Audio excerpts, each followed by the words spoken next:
नमस्कार मित्रांनो, श्री मराठी स्टोरीमध्ये आपल्या सर्वांचं मनपूर्वक स्वागत आहे. न कळत जुळले प्रेम भाग 54. आदित्य आणि अजित रिया शेजारी उभे राहून काहीतरी डिस्कशन करत होते आणि त्यांच्याच बाजूला उभा होता तो तिचा अभि. पण काही क्षण तिची नजर रेंगाळली पुन्हा त्याच्यावर. पण मात्र तिने आपल्या मनाला आवर घातली आणि विनयला नजरेने इथे ये म्हणून खुणावले.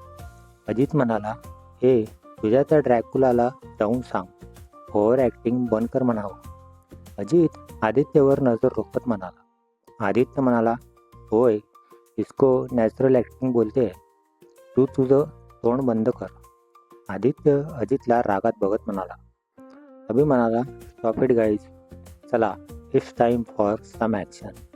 अभि पुढे आणि ही दोन माकडं त्याच्या मागे निघाली.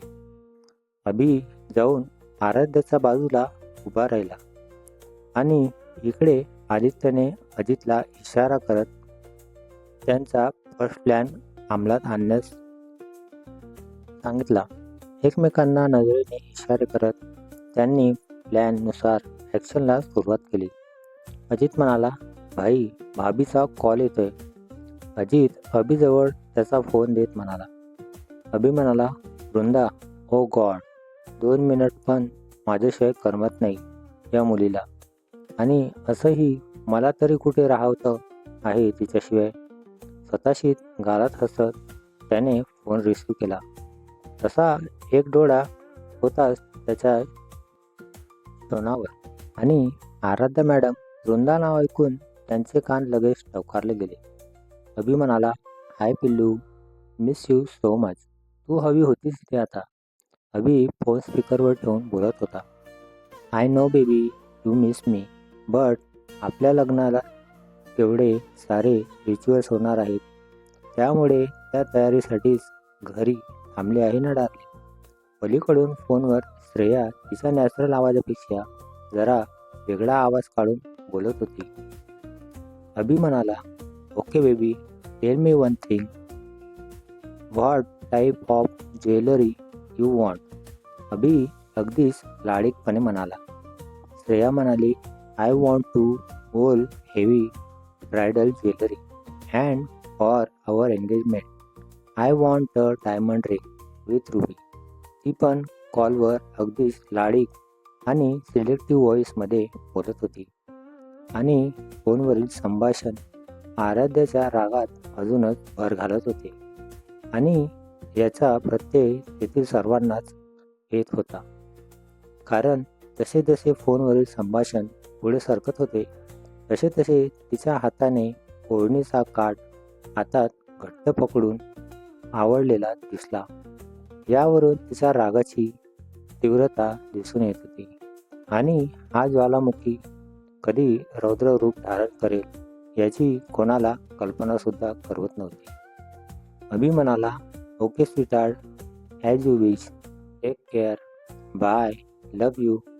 अभि फोनवर किस करत म्हणाला आणि त्याच्या अशा वागण्यामुळे आराध्या मात्र खूपच दुखावली गेली. ते सर्व सहन न होऊन तिने सरळ वॉशरूमचा रस्ता धरला. विकासराव म्हणाले, जरा जास्त झालं असं नाही वाटत अभि तुला? विकासराव आराध्याची हालत बघता अभिवर डफरलेच. अभि म्हणाला, रिलॅक्स डॅड, फक्त अजून 6 दिवस, मग माझ्या शोनाचे सर्व आसू हसूमध्ये बदलणार. अभि विकासरावांचा हात हातात घेत म्हणाला. विजयराव म्हणाले, विकासराव, तुम्ही काळजी करू नका. आराध्याला जाणीव करून द्यायलाच हवी. आणि हो, ह्या सर्व गोष्टीत अभि एकटाच नाही, आम्ही सर्वही आहोत त्याच्या पाठीशी. विजयराव अभिची पाठ ठोकत म्हणाले. तेवढ्यात आराध्या त्या सर्वांच्या दिशेने येताना दिसली. आराध्या म्हणाली, अरे मामा, मामी, मम्मा, पप्पा, आजोबा, आलेत तुम्ही सर्वजण. आराध्या त्यांच्याजवळ येत म्हणाली. आजोबा म्हणाले, आत्ताच आलो परी. आजोबा तिला जवळ घेत म्हणाले. मामी म्हणाल्या, तुमच्या लग्नाची शॉपिंग आहे नावं, मग आम्ही येणारच की. आणि तुम्हास मदत म्हणून कालच सकाळीच पायलला पुढे पाठवून दिले. मामी तिच्या चेहऱ्यावरून हात फिरवत म्हणाल्या. मामा म्हणाले, पण जावई बापू आहेत कुठे म्हणायचे? मामांनी आराध्याला विचारले. तसा आराध्याने ज्वेलरी सेक्शनच्या बाहेर फोनवर बोलत असलेल्या विनयकडे इशारा केला. आराध्या म्हणाली, पप्पा, बाबा आणि अंकल तिथे सोफ्यावर बसले आहे. प्लीज तुम्ही मनात कुठलीही आडी न ठेवता त्यांच्याशी बोलून घ्या. त्यांच्या मुलाचे लग्न आहे. तिच्या समजूतदारपणाचे पुन्हा त्यांना नवल वाटले आणि ते विकासराव आणि सुबोधरावांच्या दिशेने गेले. अभिला ही तिचे अप्रूप होते, कारण त्यानेही तिचे बोलणे ऐकले होते आणि ते ऐकून तर तो त्याच्या आराध्याच्या अजूनच प्रेमात पडला होता. अभि म्हणाला, हे मॅन, प्लीज पटापट माझ्या स्वीटूची ज्वेलरी दाखवा. अभि सेल्समॅनला म्हणाला आणि एक एक करून त्याने त्या सेल्समॅनला संपूर्ण ब्रायडल ज्वेलरी दाखवण्यास सांगितली. आराध्या म्हणाली, दादा, मी सुरुवातीला आले ना, प्लीज तुम्ही आधी मला दाखवता का? आराध्या त्या सेल्समॅनवर थोडी ढफरत बोलते. सेल्समॅन म्हणाला, काय काय हवंय मॅम तुम्हाला? मग आराध्याने तिच्या आवडीतले 2-3 दागिने दाखवण्यास सांगितले, कारण तिला असाही त्यात काही इंटरेस्ट नव्हता. फक्त आपल्या वडिलांसाठी ती ते सर्व काही सोपस्कार पार पाडत होती. अभि म्हणाला, हे बघ, त्यांना काही जास्त नकोय, बट मला माझ्या वाईफसाठी सर्व टाईपची ब्रायडल ज्वेलरी हवी आहे. अभि मुद्दाम तिला खुन्नस देत म्हणाला. आराध्या म्हणाली, विनय सर, खूप जोरात ओरडली. आराध्या अभिकडे बघत. एव्हाना त्या सेक्शनमध्ये असलेला सर्व स्टाफ आणि बाकी सर्वजण, इवन सुबोधराव आणि विकासरावही तिच्याकडे आश्चर्याने बघत होते. आदित्य आणि अजितला तर बिचाऱ्या विनयची कीव येत होती. विनय म्हणाला, यस पिल्लू, बोल ना. विनय तिच्याजवळ येत म्हणाला. आराध्या म्हणाली, हे पिल्लू वगैरे मला नाही आवडत. एकदा सांगितलेलं कळत नाही का तुम्हाला? तिचा अजूनच पारा चढला ह्याच्या पिल्लू बोलल्याने. विनय म्हणाला, ओके, सॉरी, बोल, काय म्हणतेस? तिच्या समोर भिगी बिल्ली झाली होती त्याची. आराध्या म्हणाली, ही ज्वेलरी चॉईस करायला मदत करा. त्यावर डोळे मोठे करत ती म्हणाली. विनय म्हणाला, अरे तुला हवी आहे, तुला वेअर करायची आहे, सो यू चूज ना. त्याचाही तेवढाच थंड प्रतिसाद होता. हा मार खाणार आज माझ्या शोनाच्या हातचा. अभि हळूच रियाच्या कानात फुटफुटला आणि रिया तीही खुदकन गालात बसली त्यांना बघून. आराध्या म्हणाली, लग्नाची हौस कोणाला आहे? आराध्याची धारदार नजर विनयवर परत बोलते. विनय म्हणाला, okay, let me help you. असं म्हणून तो कामाला लागला. आदित्य म्हणाला, भाई, तू अजून चॉईस केले नाही का वहिनीसाठी? आदित्य अभिजवळ येत म्हणाला, हे बघ, आराध्याने तिचे दागिने घेतले पण. आदित्य आराध्याकडे बघत म्हणाला. अभि म्हणाला, हो, कम ऑन आदित्य, त्यांना फक्त 2-3 डिझाईन हवे आहेत आणि माझ्या वृंदासाठी मला होल ब्रायडल ज्वेलरी घ्यायची आहे आणि असंही त्यांना ती परवडणार पण नाही. अभि आराध्याकडे बघून कुस्तीत हसत म्हणाला. त्याच्यावर एक जळजळीत कटाक्ष टाकत आराध्याने त्या सेल्समनला होल ब्रायडल ज्वेलरी सेट आणण्यास सांगितला आणि काहीही किचकिच न करता तिने तो अख्खा सेट पॅक करायला सांगितला. आराध्या म्हणाली, आद्या, कधीही कुणाला कमी लेखू नये. सांग तुझ्या भावाला. आणि सॉरी माझ्याकडून, कारण या लोकांकडे युनिक डिझाईन असलेला एवढा एकच सेट होता आणि तोही आता मी खरेदी केलाय. एनिवे, मी काही ज्वेलरी शॉपची नाव सजेस्ट करते. तिथे जा. म्हणावं हवं तर. तुझ्या मोबाईलवर सेंड केले आहेत बघ. एवढं बोलून आराध्या अभिला एक लूक देऊन तिथून निघून गेली. थोडं पुढे जाऊन पुन्हा मागे आली. विनय म्हणाला, हे बघ, हे सूट होईल तुला. ट्राय कर. विनय एक एक करून तिला रिंग दाखवत होता आणि ती शेजारी आहे की नाही हे न बघताच त्याची असंबंध बडबड चालू होती. नंतर आराध्या त्याच्याजवळ येऊन उभी राहिली, पण त्याच्याकडे कमरेवर हात ठेवून रागात पाहणाऱ्या तिला त्याने बघितलेच नाही. अचानक त्याचं तिच्याकडे लक्ष डायव्हर्ट झालं. विनय म्हणाला, व्हॉट? हे बघ, मी काढले दागिने आवडतील तुला. विनय तिला हसत मुखाने म्हणाला. आराध्या म्हणाली, सिरियसली? होय.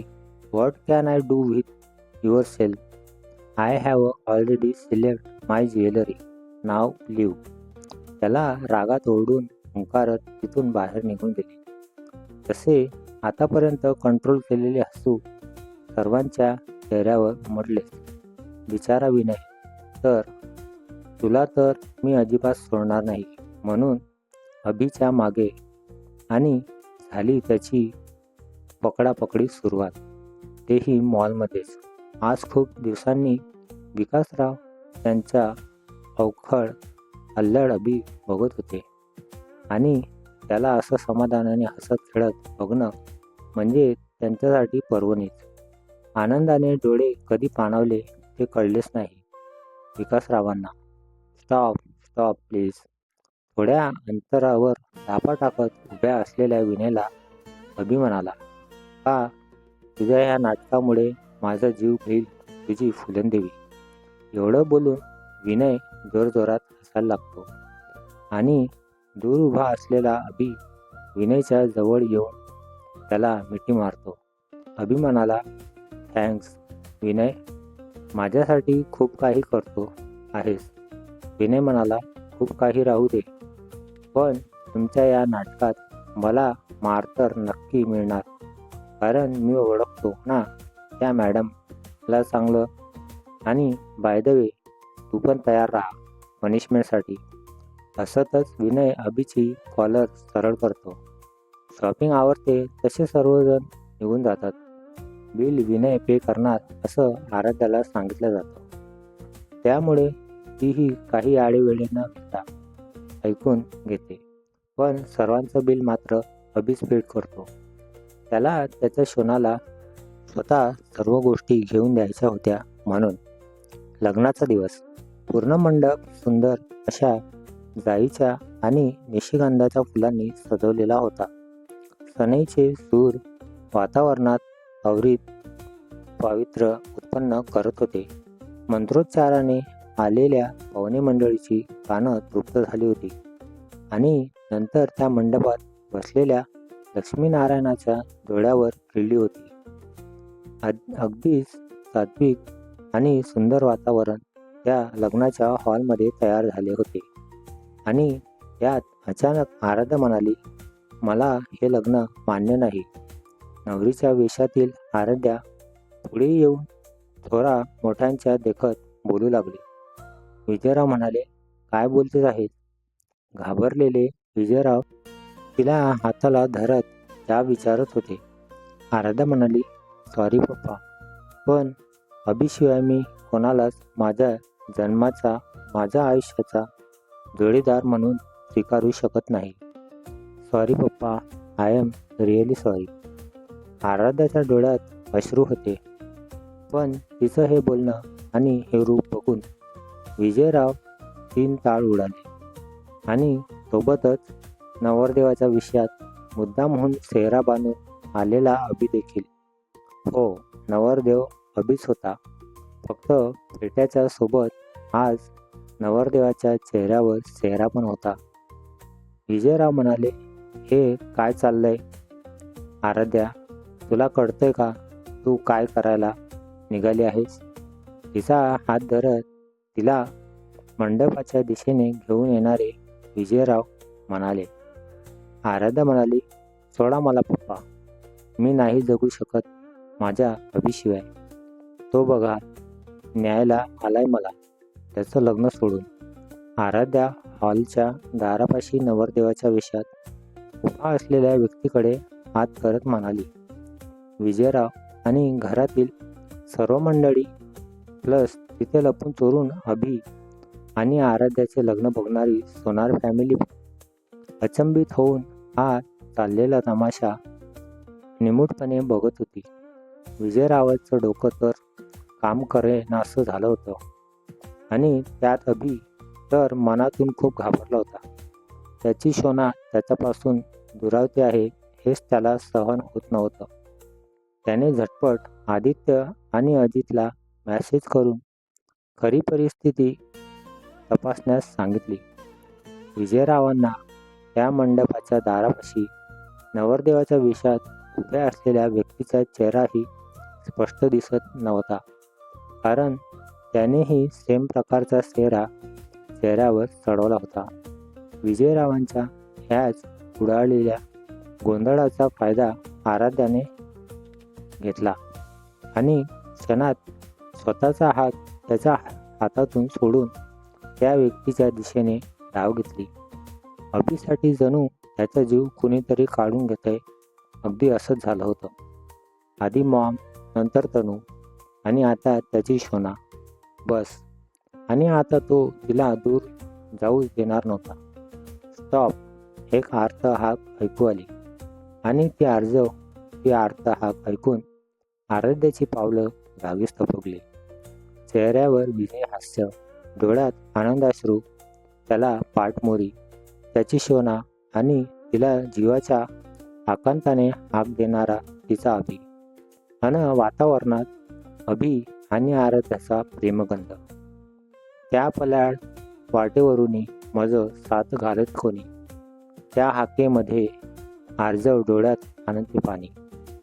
काय होईल पुढे? आराध्या करेल का एक्सेप्ट अभिची वागणे? माफ करेल का अभिची ही चूक? आणि तो दारात उभा तो कोण? आणि अभि तो कसा आला मांडवात? सर्व प्रश्नाची उत्तरे मिळतील, पण पुढच्या भागात.